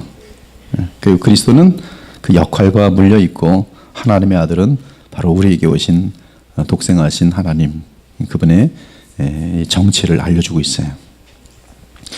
그리스도 예수님은 성령으로 우리 마음속에 실제로 와 계십니다. 이미 언급한 것처럼 이 사실이 구약의 성도들과는 달리 오직 신약의 성도들에게 주어진 특권으로서 가장 큰 신비요 복음의 능력이, 우리는 우리 안에 계신 그 왕이신 그리스도로 인하여 하나님의 나라를 누릴 수가 있습니다.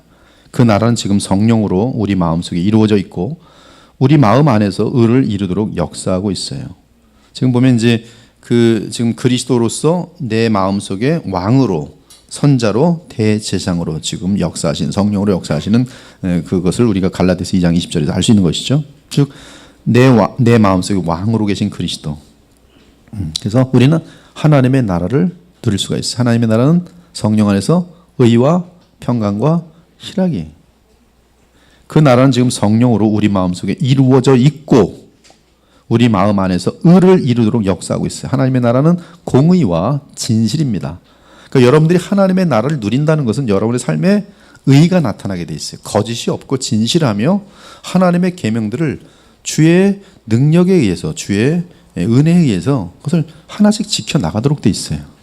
마음으로부터, 깊은 마음으로부터. 그것이 갈라디아 2장 20절의 고백입니다. 또한 거룩한 교회를 통해 이 땅의 모든 면에 영향을 끼치고 있어요. 우리는 하나님께서 마귀를 주의 발 아래 완전하게 두실 때까지 우리 주 예수님은 하나님 우편에 앉아 계실 것을 알고 있습니다. 그러나 이제 곧 주의 재림의 날이 임할 것이, 이는 주의 재림이 있어야만 다윗에게 하신 하나님의 영원한 언약이 완성될 것이기 때문입니다. 우리 예수님은 그 선자로서 그리스도로 인하여 우리 마음에 와 계세요. 우리는 우리 안에 계신 그 선자신 그리스도로 인하여 하나님의 경륜과 뜻을 알고 하나님께 순종하며 교통할 수 있습니다.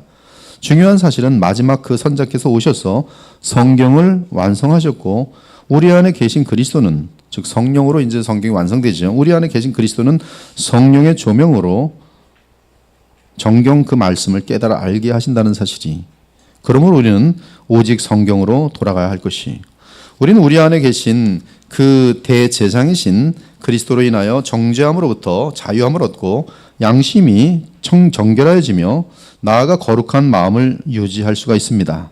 죄 문제가 해결되는 것이죠. 그래서 그 마음이 평강과 기쁨과 사랑과 감사와 희락을 무한히 누릴 수가 있어요. 나아가 하나님의 영광을 볼 수 있으니 그러므로 우리는 영원한 대제사장을 힘입어 하나님의 보좌 앞에 담대히 나아가야 할 것이, 그리스도께서 내 안에 사시는 삶, 내 안에서 그리스도의 직분을 감당하며 계시는 예수님, 그분은 하나님의 아들이기에 성령 안에서 우리 안에 계실 수 있으며 우리 안에 성령으로 존재하기만 하시는 것이 아니라 그리스도의 직분을 감당하시기에 우리는 그리스도의 영 안에서 대제사장이요 영원한 선자요 영원한 하나님 나라의 왕이신 예수 그리스도의 십자가의 공로의 효력을 누리게 되는 것입니다. 그것이 바로 생명이. 그러므로 갈라디아서 2장 20절은 요한복음 20장 31절의 실질적인 적용을 말하는 구절로서 그 구절은 우리가 생명을 누리는 비결을 알려주는 것이죠. 즉 믿음 생활이라는 것은 쉬지 않고 하나님의 아들이요 그리스도의 직분을 감당하는 예수님을 의지하는 것임을 알려주고 있습니다. 성령으로 거듭난 자는 예수 그리스도를 하나님의 아들이신 주로 부르며 철저하게 순종합니다. 철저하게. 주예요. 우리 예수님 주입니다. 나의 주인이세요.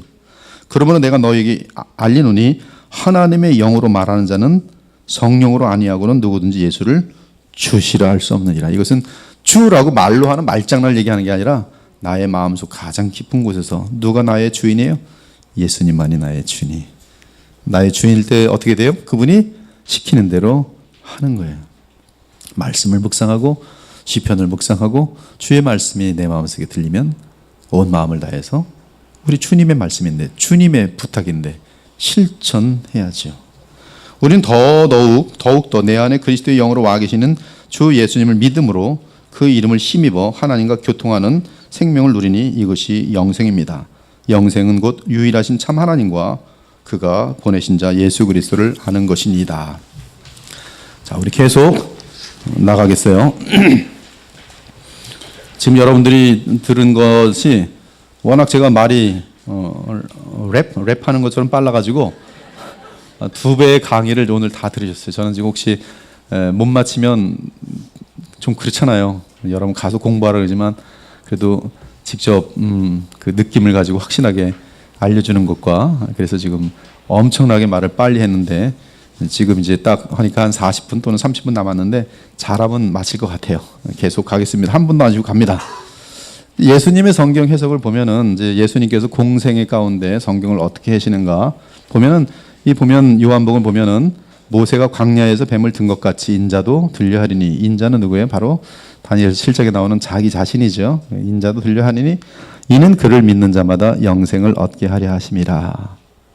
하나님이 세상을 이처럼 사랑하사 독생자를 주셨으니 이는 그를 믿는 자마다 멸망하지 않고 영생을 얻게 하려 하심이라. 계속 영생을 얻게 하는 것이죠. 즉 생명을 누림이 우리에게는 영생인데요. 하나님이 그 아들을 세상에 보내신 것은 세상을 심판하려 하심이 아니요 그로 말미암아 세상이 구원을 받게 하려 하심이다. 이 요한복음 3장에서 거듭남과 하나님 나라에 들어감에 대한, 그리고 영생을 누림에 대한 이 말씀을 하실 때 예수께서는 구약 민수기에서부터 그리스도 중심으로 성경을 해석하여 영생을 얻도록 의도하십니다. 예수님께서 공생애 중에서 이렇게 말씀하셨어요. 너희가 모세를 믿었더라면 또 나를 믿었으리니. 즉 구약을, 모세 오경을 바르게 하나님이 원하시는 뜻대로 해석하고 연구하고 묵상한다면 누굴 믿게 돼요? 예수 그리스도를 믿게 돼요. 근데 얼마나 우리는 구약 읽으면서 도덕적으로 읽습니까? 아, 이게 잘하면 복주네, 잘하면 잘 안 하면 때리네, 이거 정도만 알고 그냥 끝나버리죠. 아, 일독했네. 근데 구약에서 예수님 분명히 말하잖아요. 모세를 믿었더라면 나를 믿었으리라. 거기까지 가야 되지 않겠어요? 예수님 말씀대로. 더 중요하게 요한복음 5장 46절, 그가 누구에 대하여? 그가 누구에 대하여? 내게 대하여. 즉 모세는 누구에 대하여 기록하였어요? 예수님에 대하여 기록하였어요. 누가복음 10장에 보니까 예수께서 성령으로 기뻐하시며 이르시되 천지의 주제이신 아버지여 이것을 지혜롭고 슬기 있는 자들에게는 숨기시고 어린아이들에게는 나타내심을 감사하나이다. 올소이다 이것이 된 것이 이렇게 된 것이 아버지의 뜻이니이다. 내 아버지께서 모든 것을 내게 주셨으니 아버지 외에는 아들이 누구인지 아는 자가 없고 아들과 또 아들의 소원대로 계시를 받는 자 외에는 아버지가 누구인지 아는 자가 없나이다. 제자들을 돌아보시며 조용히 이르시되 너희가 보는 것을 보는 눈은 복이 있도다. 근데 24절에서 뭐라고 말하냐면 내가 너희에게 말하노니 많은 선지자와 왕들이, 여기 임금은 구약의 왕들입니다. 너희가 보는 바를 보고자 하였을 때 보지 못하였으며 너희가 듣는 바를 듣고자 하였을 때 듣지 못하였느니라. 즉 구약의 선지자들과 왕들 모두가 예수님에 대하여 기다리고 듣고 싶어 했고 보고 싶어 했어요. 예수님을 자기 눈으로 직접 본 마지막 선지자가 누굽니까? 세례 요한이. 세례 요한은 구약의 마지막 선지자로서 구약의 뜻을 자기 눈으로 보고 그리스도가 오셨음을 친히 입으로 증거한 존재예요. 내가 아버지께로부터 너에게 보낼 보혜사 곧 아버지께로부터 나오시는 진리의 성령이 오실 때에 그가 성령께서 나를 증언하실 것이요 너희도 사도들도 제자들도 처음부터 나와 함께 있었으므로 증언하니라. 즉 신약도 예수 그리스도에 대해서 증언하기 위해서요. 그럼 부활하신 예수 그리스도는 어떻게 또 성경을 하셨는가, 성경을 해석하셨는가? 누가복음 24장은 부활하신 예수님에 대한 그런 내용인데요. 이르시되 미련하고 이제 엠마오로 내려가는 두 제자에게 부활하신 예수님께서 알려주세요. 근데 부활하신 예수님께서 이 엠마오로 내려가는 비참한 부활을 알지 못하는 그냥 십자가에 돌아가신 예수님을 보고 낙심한 이들에게 27절에 보니까 뭐라 그래요? 26절부터 다 읽을게요. 미련하고 선자들이 말한 모든 것을, 자, 선자들이 뭘 말했어요? 분명히 예수님의 죽으심과 부활을 다 말했을 텐데 그것을 마음에 더디 믿는 자들이요. 그리스도가 이런 고난을 받고 자기의 영광에 들어가야 할 것이 아니냐 하시고 이에 모세와 모든 선자의 글로 시작하여 모든 성경에 쓴 바 누구에 가는 것? 예수 그리스도예요. 부활, 승천, 영광 얻으신 주님, 십자가에 죽으신 주님, 이 땅에 오신 메시아 예수 그리스도에 관한 거. 언제 오시며 어떻게 오시며 그분은 무엇을 하실 것이며 또 그 일을 마치신 다음에 어떻게 하실 것이며 또 그래서 어떻게 될 것이며 이 모든 것들이 자세히 설명되어 있어요. 또 모든 제자들을 만나셨을 때 부활하신 예수님은 44절에 또 이르시되 내가 너희와 함께 있을 때 너희에게 말한 바 곧 모세의 율법과 선자의 글과 시편, 구약 전체입니다. 이것이 나를 가리켜 기록된 모든 것이 이루어져야 하리라 한 말이 이것이라 하시고, 자, 그리고 예수께서 부활하신 예수께서 그들의 마음을 열어 무엇을? 성경을 깨닫게 하시는데 무엇을 깨닫는가? 그리스도가 고난을 받고 제3일에 죽은 자 가운데 살아날 것과 47절 그의 이름으로 죄 사함을 받게 하는 회개가 예루살렘에서 시작하여 모든 족속에 전파될 것이 기록되었으니 너희는 이 모든 일의 증인이라. 사도행전 1장 3절을 보면 십자가에 돌아가신 후 부활하신 주님께서 승천하시기 전까지 약 40일 동안 이 땅에 계셨어요. 40일 동안 보니까 저번에 어떤 목사라고 말하지 않는데 예수님이 3일 후에 부활하시고 곧바로 승천했는지 착각하고서 신학적인 큰 오류를 범하더라고요. 그래서 아주 황당한 얘기를 하다가 이제 뭐 나중에 물러갔는데 예수께서는 40일 동안 이 땅에 계셨어요. 부활하시고. 여러분들도 그렇게 알고 있지 않았습니까? 부활하자마자 곧바로 딱 승천했겠지. 아니에요. 1장 3절을 보세요. 40일 동안이. 그 기간 동안 부활하신 주께서는 이 땅에서 제자들에게 행하신 일을 가르치십니다. 그가 고난 받으신 후 또한 그들에게 확실한 많은 증거로 친히 살아계심을 나타내사 40일 동안 그들에게 보이시며 하나님 나라의 일을 말씀하시니라. 누가? 부활하신 우리 주 예수께서. 사도행전 1장 8절은 성령이 오직 성령이 너에게 임하시면 너희가 권능을 받고 성령은 누구의 증인? 예수님의 증인이에요. 성령은 예수를 증거하기 위해 주의 백성에게 임하십니다. 그래서 사도행전을 보시면 이제 성령으로 충만한 사도들의 성경 해석이 있는데 그들의 성경 해석은 설교인데요. 전부 다 그리스도 중심의 성경 해석을 하고 있어요. 베드로 그의 첫 번째 설교의 목적은 요엘서에서 시작하여 누구든지 주의 이름을 부른 자는 구원을 받는다는 사실을 알리기 위함이요. 그의 설교 핵심은 사도행전 2장 36절인데요. 그런즉 이스라엘 온 집은 알지니 확실히 알지니 너희가 십자가에 못 박은 이 예수를 하나님이 주와 그리스도가 되게 하셨느니라.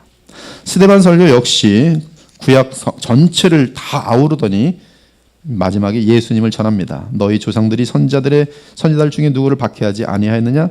의인이 오시리라 예고한 자들을 그들이 죽였고, 그 의인은 지금 예수님이죠. 메시아.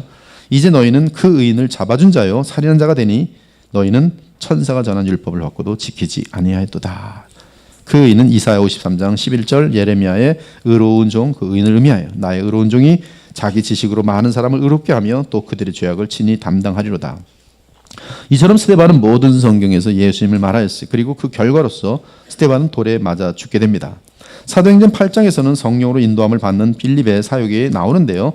그리고 에디오피아 여행 간닥의 내시가 등장합니다. 그는 예루살렘에 예배하러 왔다가 병거를 타고 에디오피아로 돌아가고 있었어요. 그때 그는 병거에서 선자 이사야의 글을 읽고 있었습니다. 빌립이 그를 만나 물어보죠. 당신이 읽는 것을 깨닫고 있습니까?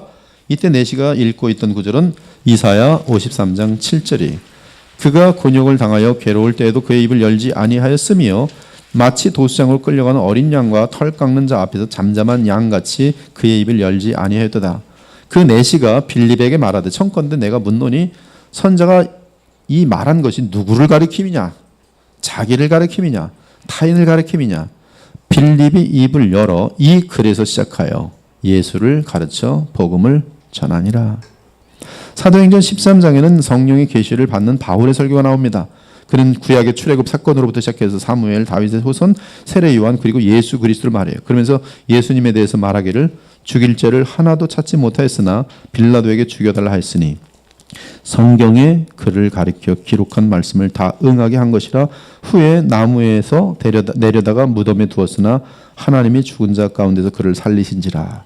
그리고 그 설교의 결론으로는 즉 부활을 증거한 다음에 결론으로는 하나님께서 살리신 이는 썩음을 당하지 아니하였나니 그러므로 이것이 결론이에요. 형제들아 너희가 알 것은 이 사람을 힘입어 뭘 받아요? 죄사함을.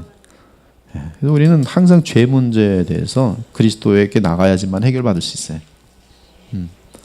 여러분 예배 드릴 때마다 새로운 주님과의 그 만남을 통해서 우리 모든 죄를 씻고 죄사함을 받고 또 새 출발하는 거예요. 그래서 매주 지나가면서 또 매일 일상적인 날에 하나님 말씀을 가까이 하면서 세월이 지나면서 분명히 예수 그리스도를 닮아가는 생명의 역사가 있어야 돼요. 근데 그렇게 되려면 항상 성경에서 그리스도를 이 성령으로 인하여 만나면서 그분으로부터 나오는 이 거룩한 생명을 받아 누려야 되는 것이. 여기서 부활은 다윗의 왕위를 잇는 영원한 왕을 뜻하며 나아가 인간을 대신하여 죄를 중보하는 영원한 대제사장을 뜻하면서 부활하여 영원히 살아계심을 의미합니다. 그러면 신약 성경 사도행전 말고 쭉 보면은 어떻게 되어 있는가? 누가복음 9장 28절에 36절 보니까 이 변화산에서의 내용인데요. 거기도 보니까 결국 이 예수에 대해서만 오직 예수만 보이더라. 36절 보니까 오직 예수만 보이더라. 이 내용은 이 구약을 대표하는 모세와 모든 선자의 대표 엘리야가 예수님과 함께 예수님의 별세에 대해서 말씀을 나눕니다. 31절에 영광 중에 나타나서 모세와 엘리야가 영광 중에 나타나서 장차 예수께서 예루살렘에서 별세하실 것을 말할 때, 근데 여기 별세라는 원어는 엑소더스라고 돼요. 엑소더스.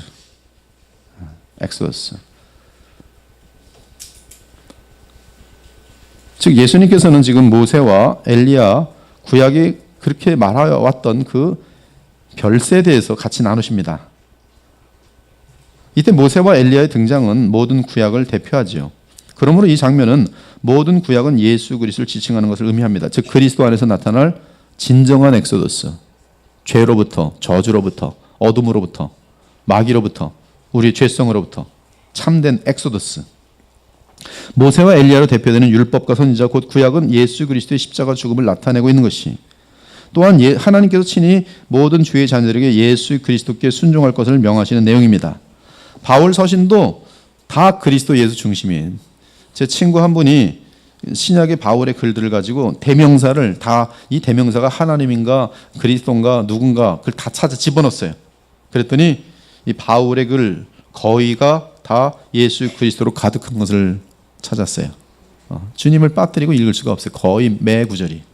빌립보서 2장 9절과 11절도 보면 이러므로 하나님이 그를, 예수님이죠, 지극히 높여 모든 이름에 뛰어난 이름을 주사 하늘에 있는 자들과 땅에 있는 자들과 땅 아래에 있는 자들로 모든 무릎을 예수의 이름에 꿇게 하시고 모든 입으로 예수 그리스도를 주라 하시나요. 신약에서 주라 할 때는 거의 다 예수님입니다. 주, 퀴리오스. 하나님 아버지께 영광을 돌리게 하였느냐. 이 내용도 하나님의 영광은 오직 예수가 주로 고백되어지는 것에서 받으시는 것을 발견할 수 있어요. 즉 하나님 아버지는 예수님을 주인공으로 만드십니다. 베드로 전후서도 그리스도 예수 중심이에요. 우리 주 예수 그리스도의 능력과 강림하심을 너에게 알게 한 것이 교모히 만든 이야기를 따른 것이 아니요 우리는 그의 크신 위엄을 친히 본 자라. 어디서? 변화산상에서. 베드로가 그걸 봤어요. 너무나 놀랬죠. 그래서 이 베드로 전후서도 다 그리스도 예수 중심이에요. 야고보서도 그리스도 예수 중심이에요.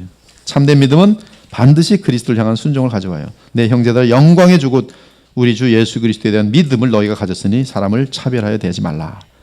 사도 요한 그리스도 예수 중심이에요. 유다서 그리스도 예수 중심이에요. 그래서 우리 이제 사도 요한이 거의 뭐 예수님에 대해서만 얘기하니까 성경 어디서부터 읽을까? 그러면 뭐 보통 보면 요한복음부터 읽어요. 누구에 대한 내용이 너무나 꽉꽉 찼습니까? 예수님에 대한 내용. 대초에 말씀이 계시니라.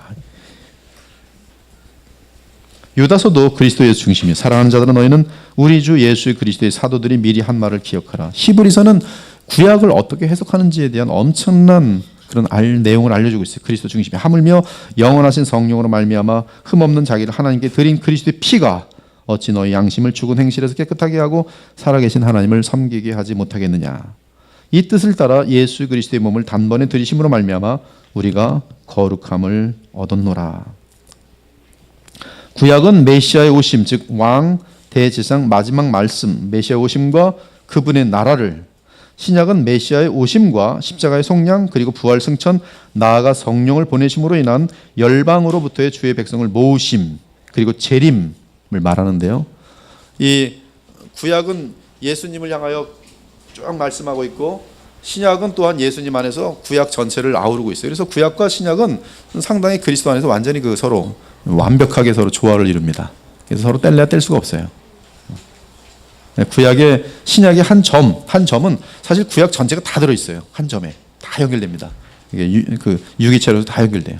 그래서 이제 뭐 스펄전 같은 경우 보면 신약 한 절 딱 꺼내놓고서는 성경 창세기부터 계시록까지 계속 설교해요. 한 절 가지고. 그러면 항상 사람들은 어떻게 한 절 가지고 저렇게, 보통 보면 한 13페이지거든요. 그때 청교도, 마지막 청교도인데 청교도의 글들이 얼마나 긴지 아십니까? 아마 청교도 스펄전이 여기 와서 설교하면 뭐 설교에 뭐 황제라고 그러지만 여기서 아마 끝까지 듣는 사람 몇 없을 거예요. 무슨 말이야? 왜 이렇게 길어? 긴 문장으로. 근데 구약에서 한 절을 꺼내던 신약에서 한 절을 꺼내던 결국은 이 창세기부터 계시록이 다 연결되면서 신기하게 항상 예수 그리스도의 구원과 그분을 통한 거룩하심에 대한 삶들에 대한. 그래서 이런 신약의 모든 각 점마다 구역 전체를 아우른다고 할 수가 있겠어요. 이 신약 해석의 원칙을 보면 웨스민 신앙 고백을 보면 1장 9절을 보니까 여러분 성경을 어떻게 해석되는가? 지금 뭐 이제 성경에 보면은 이제 거짓 선생이라고 나오는데요.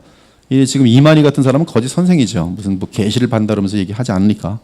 근데 이 선생이 성경을 가지고 지 멋대로 임의적으로 이제 뭐 비유풀이 같은 거 하면서 자기가 이제 성령 보혜사다 뭐 이러고 앉아 있는 것이죠. 영생 불사만 난 죽지 않는다. 근데 해석이 근데 거기에 말려드는 거죠. 사람이 쫓아가다 보면 성경 해석의 문제. 성경 해석. 얼마나 많은 사람들이 성경 매일 보는데 도덕적으로 보는지 몰라요. 잠언 보면서 바르게 살아야지. 지혜를 구해야지. 근데 지혜 백날 구해봤자 예수 그리스도를 만나지 않으면 그렇게 살 수 있는 능력이 없어요. 제가 대학교 때 얼마나 그래도 성경을 읽어보려고 도서관에 앉아서 잠언이 그래도 제일 쉽잖아요. 잠언 열심히 읽고 나도 이렇게 바르게 훌륭한 사람이 돼야지. 근데 잠언 아무리 읽어도 집에 가다가 당구를 피하지 못하는 거야. 당구 치고 집에 가면 이제 죽는 거죠. 나는 너 같은 인간은 죽어라 뭐 이러면서 이제 자학하는 거죠. 안 돼요. 보혈의 능력. 복음을 모르는 사람들이. 이 웨스민 신앙고백을 보면 성경 해석의 무한 법칙은 성경 그 자체입니다. 그러면 어떤 성경 구절에 참되고 충분한 의미에 대해 의문이 생길 때는 보다 명백하게 언급하는 다른 구절을 찾아서 연구하여 그 의미를 알아내야 할 것이. 4장 5절을 보면 은혜 언약에 대해 말하는데 은혜 언약은 율법 시대와 복음 시대에 각각 다르게 집행되었다. 그래서 이 언약은 율법 하에서는 약속들, 예언들, 제물들, 할례, 유월절량 그리고 유대 백성들에게 전해진 다른 모형들과 의식들에 의해 집행되는데 이 모든 것은 성령의 역사가 있었습니다. 구약에서도. 그러나 그리스도께서 속량을 이루신 다음에 이 태양처럼 역사하시는 성령의 역사와 이 성령의 역사의 질과 어마어마하게 틀린 거죠. 이슬비 같았다면 지금 이건 폭포수 같은 것이고요. 근데 이 모든 것들은 구약에서는 이 장차 오실 그리스도를 예표하였어요. 즉 그 당시에는 지금 제가 설명하는 게 아니죠. 지금 성경 외 해석 원칙을 읽는 거예요. 그대로 예표하였다. 즉 그 당시에는 약속된 메시아를 믿는 신앙 안에서 택자들을 교훈하고 세우는 데 있어서 이러한 것들이 성령의 활동을 통해 충분하고 효과적이었다. 그들은 약속된 메시아로 말미암아 완전한 죄사함과 영원한 구원을 얻었다. 이를 구약이라고 부른다. 결론. 우리는 성경 전체에서 복음을 가르쳐야 합니다. 복음을 가르쳐야 돼요. 주 예수님은 하나님의 아들이며 그리스도인 사실을 알려주고 그분의 십자가의 속량이 죄사함 및 죄의 권능을 이기는 성령의 역사의 근본임을 알려줘야 합니다. 우리는 성경을 통해 불신자이든 신자이든 언제나 율법에 비추어 자신의 죄를 회개하게 하고 주 예수 그리스도를 믿게 해야 돼요. 유대인은 표적을 구하고 헬라인은 지혜를 찾으나 우리는 십자가에 못 박힌 그리스도를 전하니 유대인에게는 거리끼는 것이요 이방인에게는 미련한 것이로되 오직 부르심을 받은 자들에게는 유대인이나 헬라인이나 그리스도는 하나님의 능력이요 하나님의 지혜니라. 하나님의 능력이 무슨 능력이냐 이거예요. 하나님의 뜻을 아는 능력, 거룩한 삶을 살 수 있는 능력, 또 하나님 나라를 누리는 의와 평강과 희락, 모든 환경을 초월하는 그 기쁨들, 하나님의 능력, 그리스도 안에서 나타난 하나님의 능력이죠.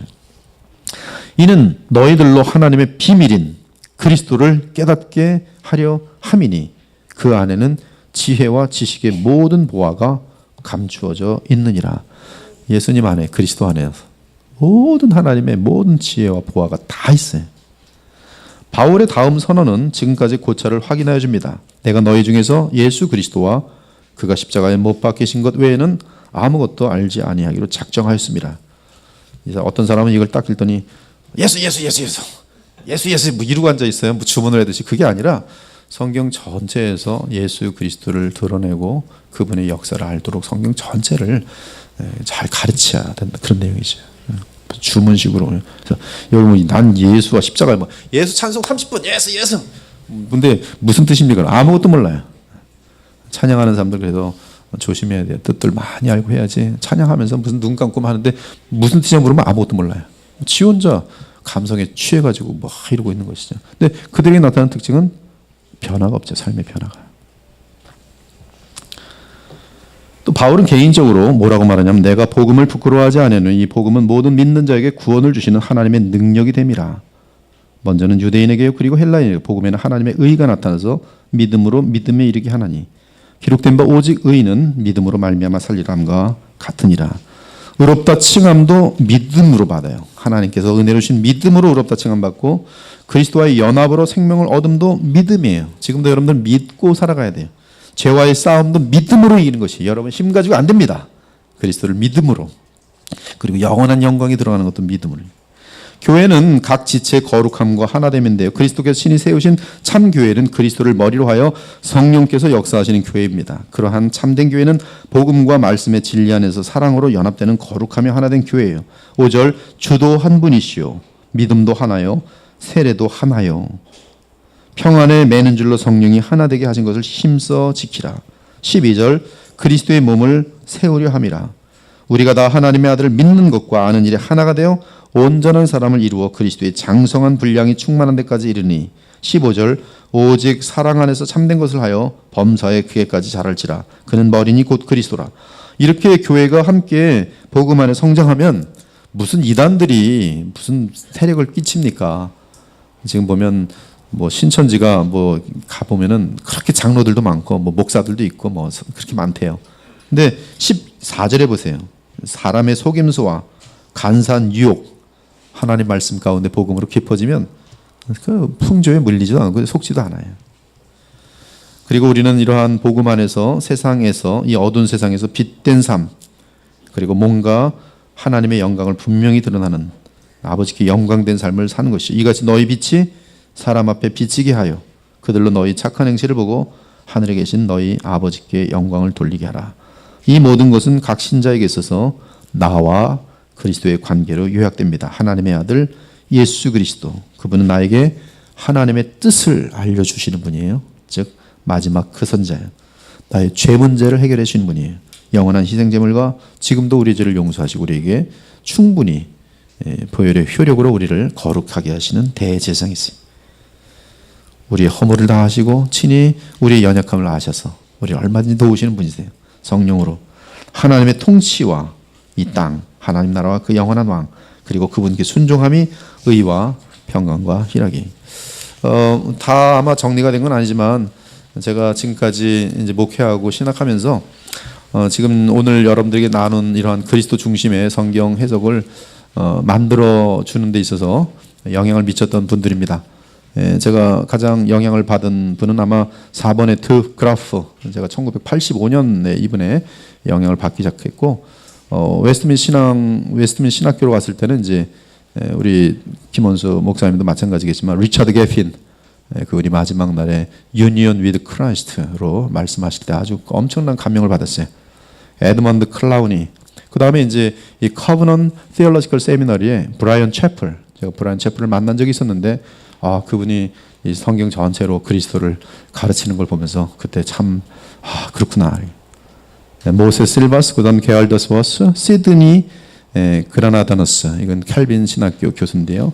굉장히 그 그리스도 중심으로 구속사적인 그러한 성경 해석에 뛰어나고 구약 학자로서 월터 카이저가 있고 이제 언약으로 성경 전체를 풀어주시는 메레디스 클라인 같은 분들이 있습니다. 그다음에 이제 외부 개혁주의 진영 밖에는 이제 저 같은 경우는 이제 아까 소개할 때 주님은 나의 최고봉 그걸 이제 왜 접하게 되었냐면 그리스도 중심으로 성경을 보는 그 부분 때문에 그분의 책을 좀 번역을 해야겠다 해서 어스왈 챔버스가 있고 마틴 로이드 존스도 개혁주의권 내로 보기는 좀 어려워요. 그렇지만 상당히 많은 그런 그리스도 중심에 뛰어난 그런 성경 해석을 하고 있고요. 또 에드리안 로저스라고 이제 그 침례교 쪽에 있고요. 캠벨 몰건 이게 지금 웨스트민스터 채플에 마틴 로이드 전에 있었던 담임 목사인 분이 있습니다. 그다음에 이제 그리스도 중심으로 성경을 볼 수 있도록 엄청나게 도움을 주는 분들은 청교도 학자들이에요. 청교도 학자. 그래서 저는 지금 채플 라이브러리를 번역해서 한국에 지금 소개하고 있는데요. 거기는 그리스도 중심으로 성경을 보는 분들에 대한 청교도 학자들이 어마어마하게 많습니다. 수백 명이.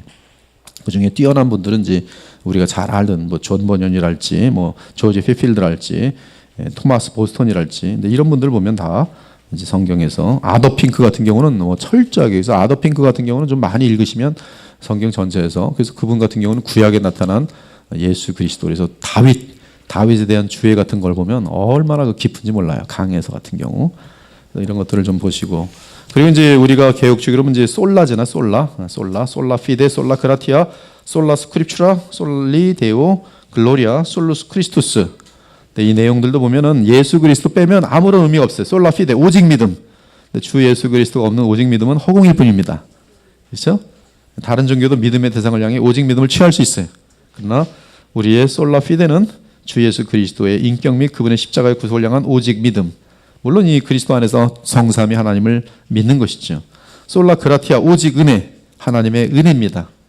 주 예수 그리스도를 믿게 되는 것도 하나님의 은혜예요. 근데 솔라 그라티아는 언제나 그 그라티아, 즉 은혜가 있기 위해서 주 예수 그리스도의 십자가가 빠질 수가 없어요.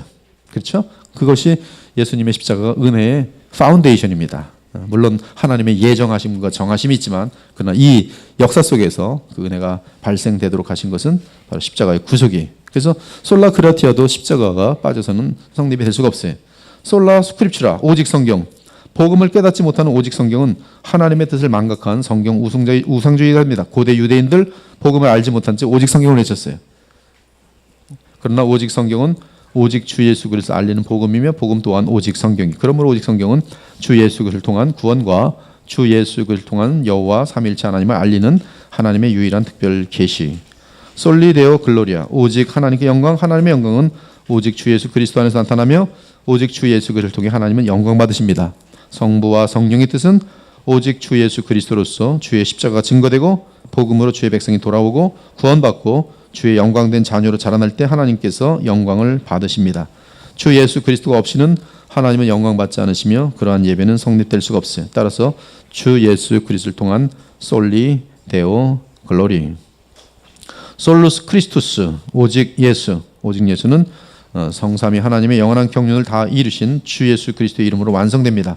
이 우주에서 가장 위대하고 아름다운 이름은 주 예수 그리스도의.